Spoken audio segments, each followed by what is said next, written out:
baa gaar ani in fact maxaa la dhahaa asa ku ek ani uma eki muhiimad maxaa way ani uma eki qurux dhigay jirtaa moogta asaga duu ekaada waxa iska caadi 100 qof ay eg ani oo quruxduna oo wax si weyn ma aha mid kale gabdho badan aad daraadii sun u cabeen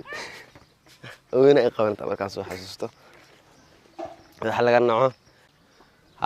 hadda ka hor maxaa jirta gabar daraadii sun u cabtay sangaaylo ay joogto dugsi idaaja uga carartay idaaja kan ma oo mar waalan gaar kama idaaja quraanka hadlay mar sunay cabtay haliyeer mar waxa la dhahay kaal gabar daraada sun u cabtay anaan ogaay marka quruxdii waxaas inay ku dhex jirto moogta waan la socday marka waxaas waa wax iska caadi ah waan tagay jecel been u yara sheegay way caafimaad dugsiga lagu celi saaqa la geeyay soo ma fahmin